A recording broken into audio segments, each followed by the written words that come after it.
observado que un incremento en la temperatura del agua produce un aumento en la tasa metabólica del cangrejo mashquil,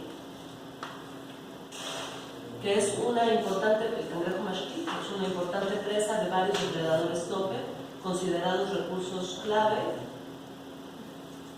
de la pesquería del estado de Yucatán.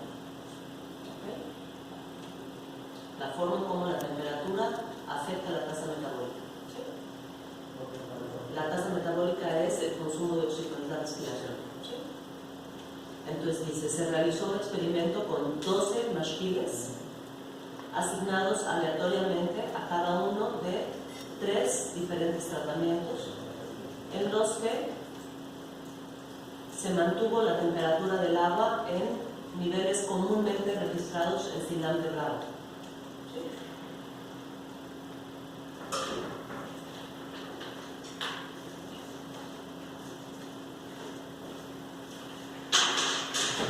Una temperatura baja de 18 grados centígrados, una temperatura media de 25 grados centígrados y una temperatura alta que corresponde a los 30 grados centígrados. ¿Sí? Se les mantuvo constante a esa temperatura y luego se les introdujo adentro de cámaras respirométricas, que es una cosa que ustedes van a hacer en ecología energética. Se les introdujo en cámaras respirométricas y se midió la cantidad de oxígeno, el consumo de oxígeno que esos animales estaban llevando a cabo, mantenidos a esas 3 temperaturas. ¿Sí? ¿Entienden el experimento?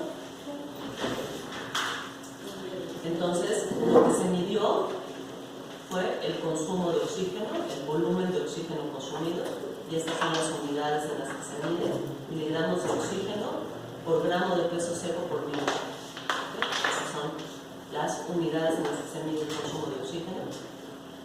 Y eso se midió en cada uno de los individuos mediante un dispositivo de un respirómetro de flujo continuo. Y los resultados están en la hoja Respir. Los resultados están en la hoja Respir, los importé aquí a la consola de R y son estos resultados. Aquí aparece una columna que se llama TEM, con una F al final y que dice baja, media y alta. Otra columna que dice TEM N de número 18, 25 y 30. Una columna que es el consumo de oxígeno ya en las unidades que están indicadas arriba, y otra columna que es solo una referencia, que es el peso de cada uno de los mashquiles. La columna oxígeno ya está dividida por el peso, entonces no hace falta volverla a dividir por el peso. Ya son las unidades tal y cual como deben de ser manejadas o consideradas. ¿Sí? Y entonces la estructura de los datos es justamente un data frame que tiene 36 observaciones, ¿sí? Que corresponde a los 36 cangrejos, 12 en cada uno de los 3 tratamientos. Y luego tiene 4 variables. Las variables son, la primera, un factor con 3 niveles, ¿sí? Alta, baja y media. El orden de los niveles que está aquí indicado, alta primero, luego baja y al final media, es el orden alfabético, la A va antes que la B y la B antes que la M. Luego va otra columna que tiene ese mismo factor pero expresado de otra manera, ¿sí? Expresado como números enteros, int es de entero, y tiene los números 18, luego va a tener el número 25 y luego va a tener el número 30. Y luego están las emisiones de oxígeno consumido y al final el peso. Esas últimas 2 columnas son numéricas, números. ¿Sí? Entonces, la clasificación que usa R para identificar qué tipo de variables son en las 4 columnas. ¿Sí?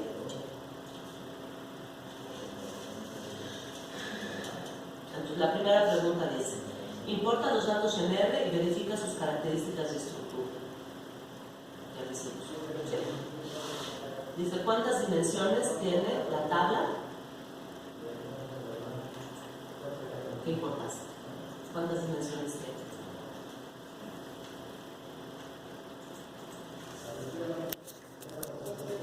Cuatro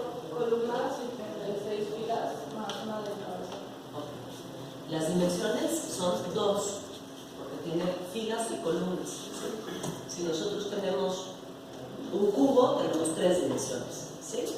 Si tenemos una matriz de 4, bueno, un arreglo de 4, pues entonces van a ser 4 dimensiones, ¿sí?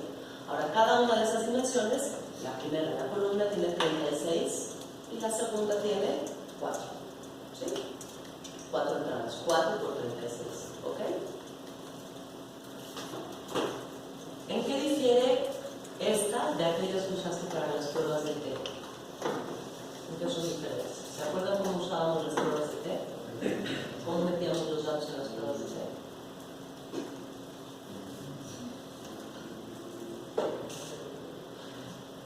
¿No?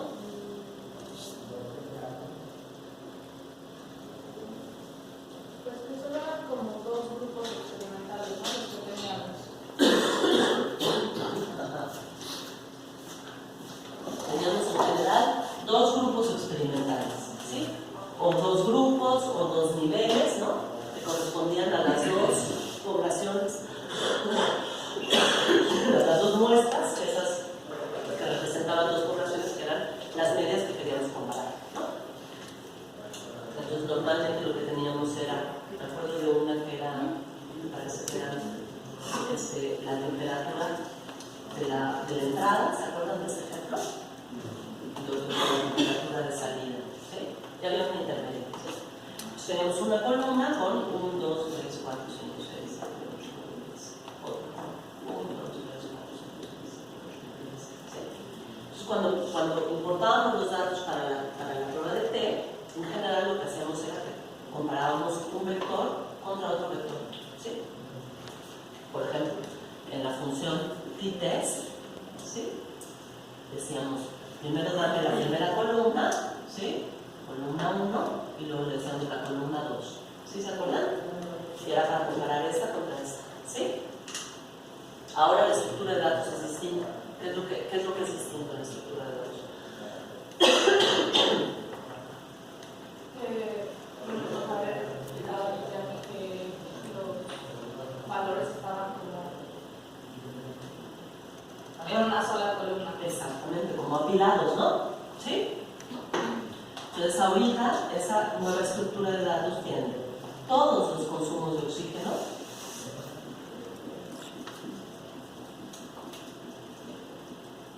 ¿sí? Todos apiladitos, ¿sí? Y entonces, como los tenemos todos apilados, a fuerza necesitamos aquí otra columna que va a ser una columna que funciona como el codificador, ¿sí? Y que me va a decir, este dato de aquí pertenece al tratamiento 1, 1, 1, 1, o 18, 18, 18, 18, ¿sí? O baja, ¿sí me siguen? Y aquí necesito continuar con ese codificador, ¿sí? Esta forma de estructurar los datos simplifica la matriz de datos porque yo puedo usar diferentes codificadores para cada una de estas entradas, ¿sí? Okay.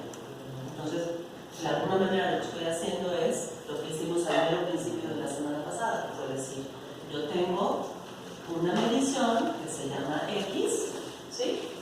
Y para codificarla, para saber exactamente cuál es, para identificarla de manera individual, le pongo unos subíndices, ¿sí? Estos subíndices son el I, es el subíndice indicador de qué tipo, a qué nivel del factor pertenece ese dato, ¿sí? 1, 2 o 3, es decir, 18, 25 o 30, es decir, baja, media, alta, ¿sí? El segundo, J, es un codificador para indicar qué réplica es. El número de cangrejo es asignado dentro de cada uno de sus tratamientos. Y entonces J podría ser 1, podría ser 2, podría ser 3, podría ser 4, podría ser 5 y en este caso podría ser hasta 8. ¿Sí? ¿Me siguieron? Yo no necesito a R ni en la tabla poner el número de réplicas. No lo requiero, ¿sí? Porque vamos a ver ahorita que eso no se tiene que escribir en la sintaxis. A la hora que tú le estás dando el comando, por favor, ajusta un modelo con una loba unifactorial, no se requiere poner la réplica, ¿sí?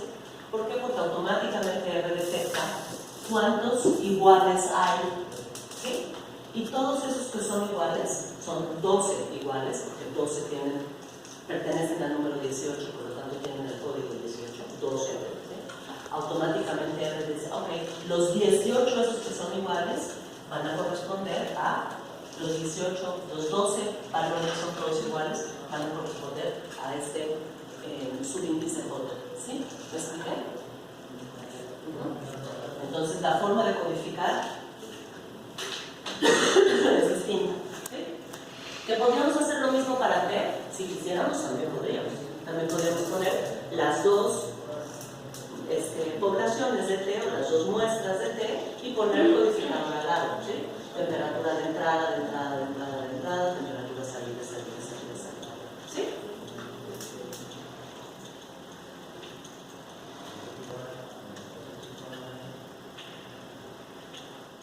Ok, luego dice, lee el problema con atención y responde a las siguientes preguntas. Identifica la relación causa-efecto que se pretende corroborar con este experimento.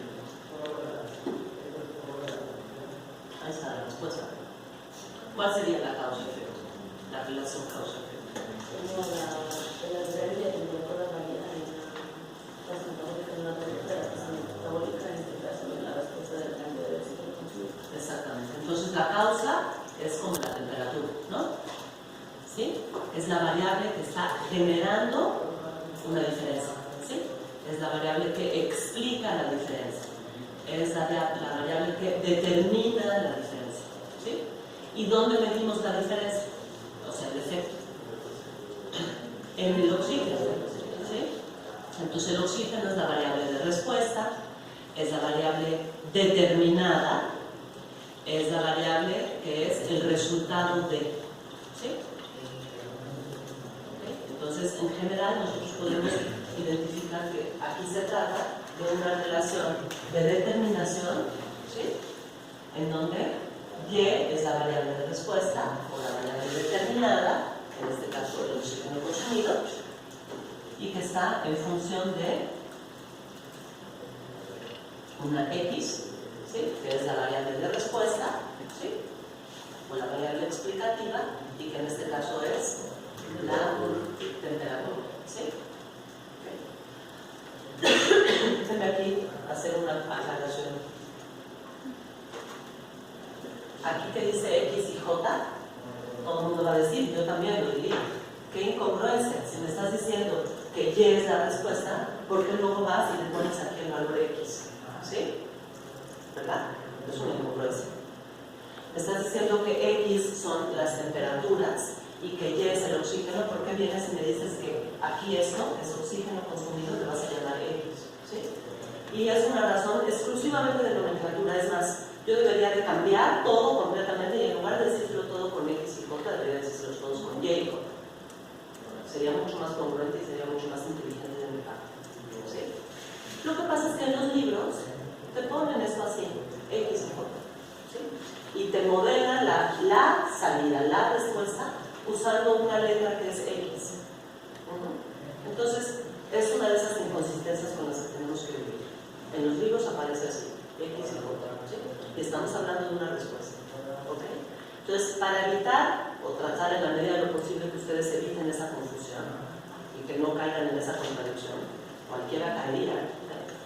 Les insisto mucho en todos los problemas que se planteen, traten de identificar cuál es el conjunto de respuestas, cuál es el conjunto de variables que en principio se supone que explican esa respuesta.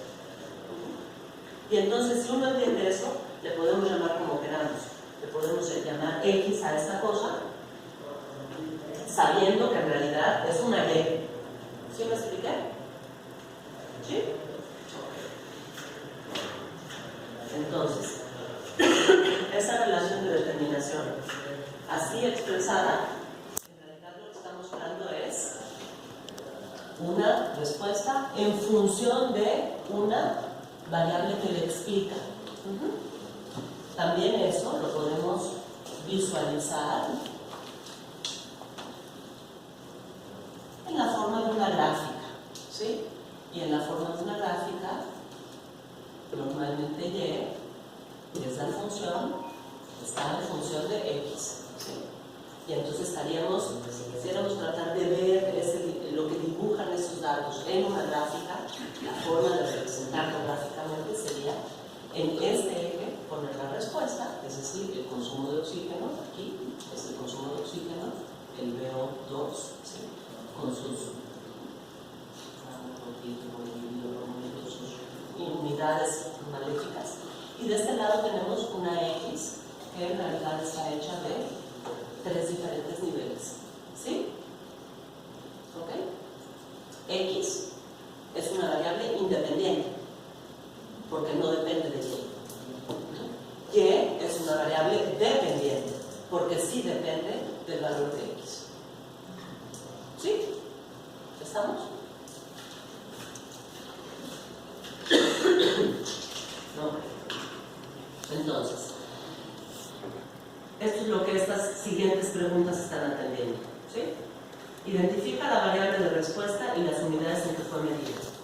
La variable de respuesta es la tasa metabólica y fue medida como consumo de oxígeno en estas unidades. ¿Sí? ¿Qué tipo de variable es? Es una variable continua. ¿Sí? ¿Ok? Luego dice, ¿todo el mundo claro con una variable continua? ¿Sí? Ok. Luego dice, identifica la variable que explicaría la respuesta, si es que se corrobora esa relación de causa y efecto. Pues esa variable entonces sería la temperatura y es una variable de tipo categórica. ¿Sí? Categórico es de categoría. Y entonces también se le conoce como un factor categórico. ¿Sí? ¿Ok? Factor. ¿Ya? Eso quiere decir que no hay nada entre alta y baja. No hay nada entre media y alta. No hay nada, ¿sí? Incluso si la considero categórica estrictamente hablando, ni siquiera las tendría que ordenar. No hay ninguna razón para que alta vaya primero o media vaya en medio. No hay ninguna razón para eso, ¿sí? Yo las puedo ordenar porque yo sé que lo bajo está más abajo que lo medio y lo medio está más abajo que lo alto. Y si lo quiero dibujar ordenadamente lo puedo hacer, pero no hay ninguna razón estrictamente hablando que me conduzca a eso. ¿Sí? ¿Ok? Porque es una variable categórica, ni siquiera es ordinaria. ¿Sí? ¿Sale? Luego dice, identifica la unidad experimental. ¿Cuál es la unidad experimental? Es cada cangrejo. ¿Cómo se define unidad experimental? Ajá. Si yo te digo, ¿cuál es la unidad experimental de tu iniciativa? Es el cangrejo, sí. Ajá, pero dame una definición un poquito más elaborada. ¿Cómo llegaste a, o cómo todos sabíamos que era el cangrejo, pero cómo llegaron ahí? ¿Qué fue lo que tuvieron que pensar para decir, ah, es el cangrejo? ¿Cuál es la clave? La causa y el efecto se están midiendo sobre el cangrejo. Sobre el cangrejo. Sobre el químico.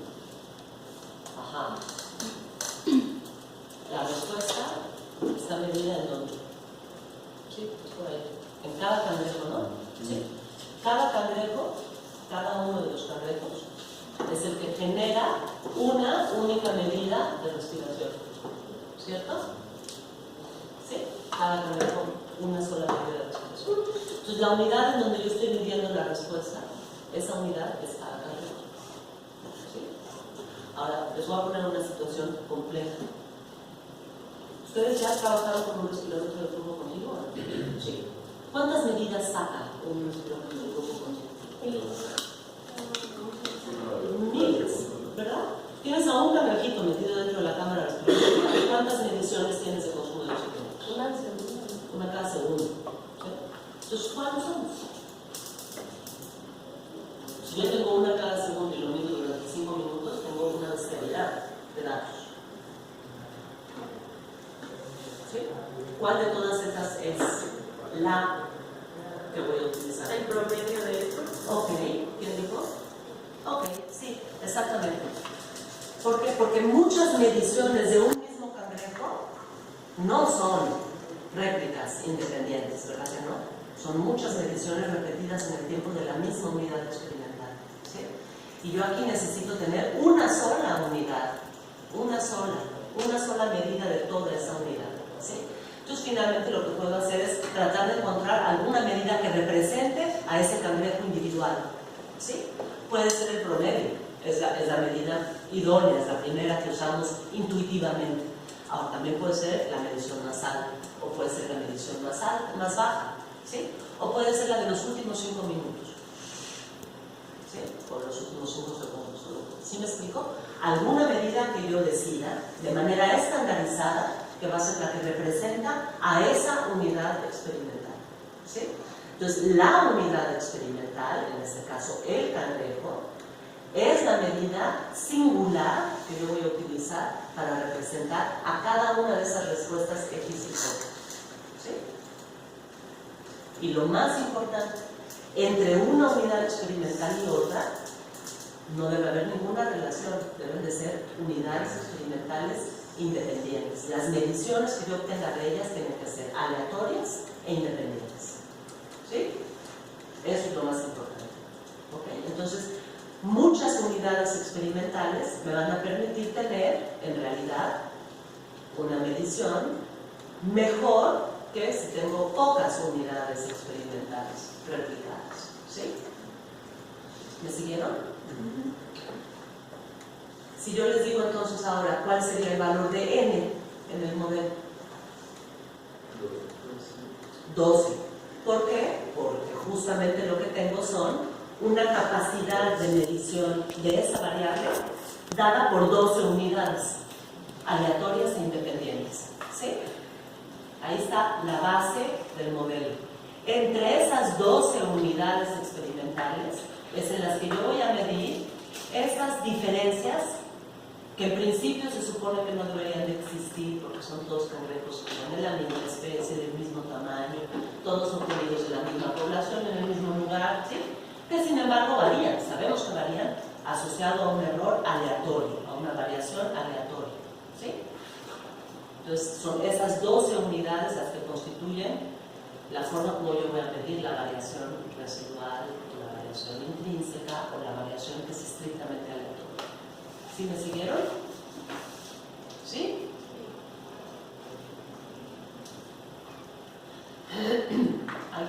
¿Alguien tiene alguna duda con lo que acabo de decir?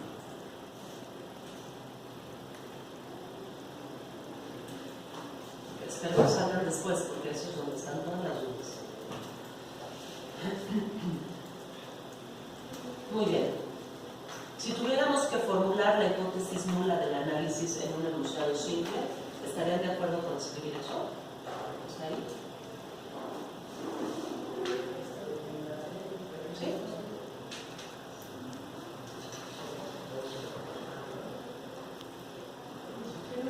Pero, o sea, la hipótesis del modelo dice que aumenta el consumo de oxígeno. Sí. ¿Y por qué la hipótesis nula no está establecido que lo puede funcionar? Porque ¿qué pasa si son iguales?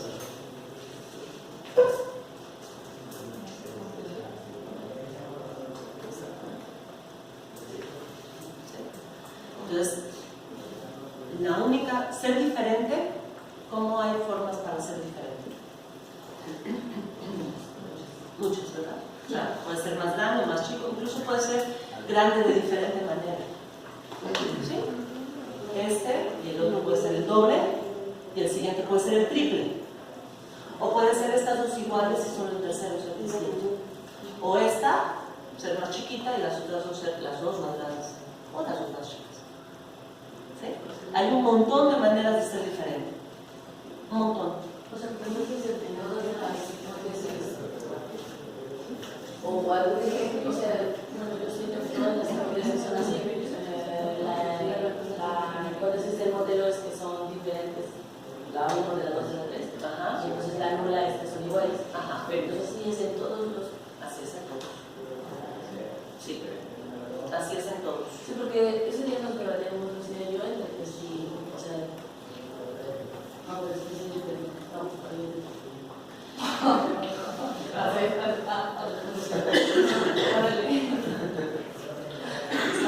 platicando con Perla, que también es maestra, también da clases. Me dijo, a mí se me ocurre una manera de explicar eso a mis alumnos. Y es así. Y dije, es muy fantástico.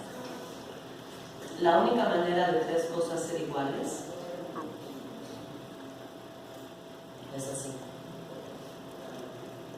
En un triangulito. ¿Sí? Si estas dos son diferentes, pues ya no se cumple el triangulito. Si estas dos son diferentes, ya no se cumple el triangulito. Si ninguna es diferente, si ninguna es igual, perdón, entonces ya no se cumple. Entonces la única forma, nada más existe un arreglo, un único arreglo de una igualdad entre tres cosas. Es así. ¿Sí? ¿Por qué necesitamos una única manera de que sean iguales en la hipótesis nueva? Para poder refutarla exactamente. ¿Sí? Es la única forma que podemos refutar. ¿Sí? La refutamos y después podemos ir a averiguar exactamente de qué manera es que esas tres medias pueden ser distintas o no. ¿Sí? Pero en una primera instancia, lo primero que tenemos que hacer es refutar esa única aseveración. ¿Sí? Entonces es la mejor forma de encontrar una aseveración única que refutar. ¿Sí? Por eso necesitamos una hipótesis nula singular, única. ¿Ya? Y entonces, ¿qué pasa si los resultados que obtenemos del consumo de oxígeno no son iguales o mayores, sino son menores? Se rechaza la nula, pero la hipótesis del modelo no establece que pueden ser menores. Exactamente. Entonces lo que tú vas a decir es, estaba perdidísimo. Ajá. ¿Sí? Te voy a decir cómo se piensa esto ordenadamente.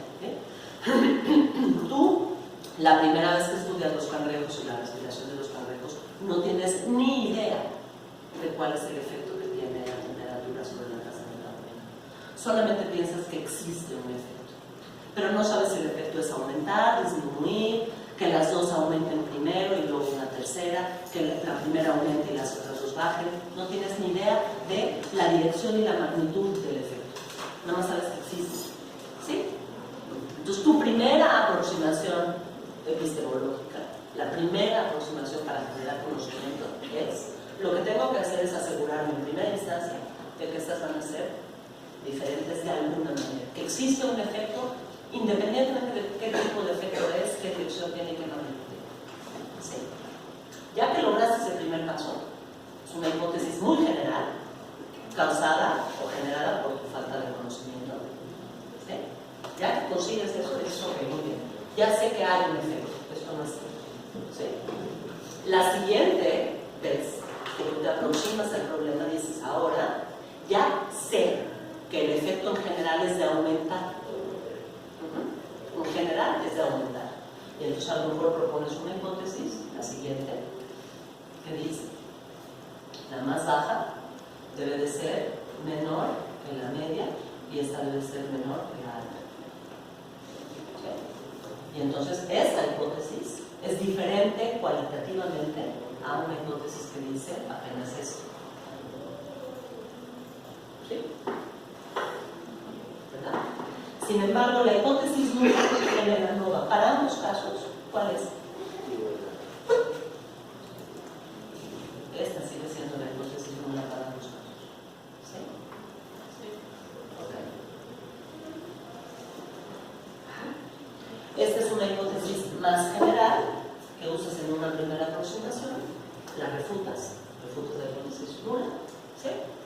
Y en una segunda aproximación con mayor información, pues te arriesgas más a no comprobarlo, ¿sí? Porque tienes más información. ¿Sí? ¿Sí está claro?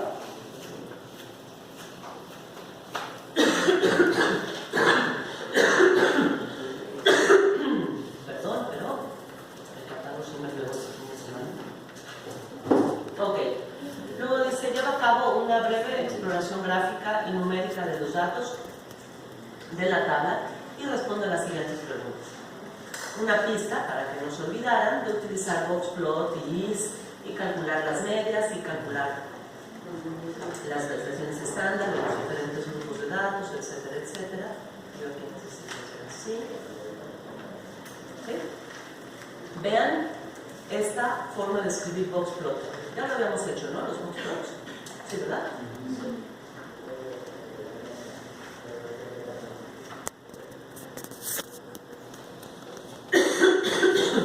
¿Sí? Cargan el eje de las yes.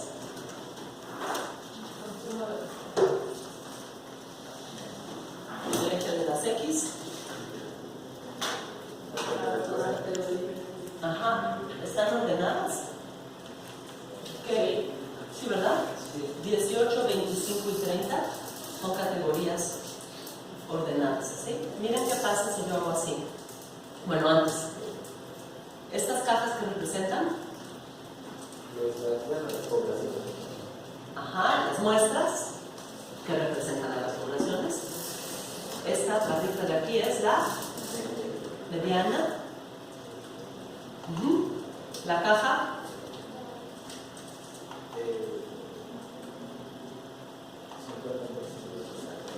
Primer cuartil, tercer cuartil, ¿sí?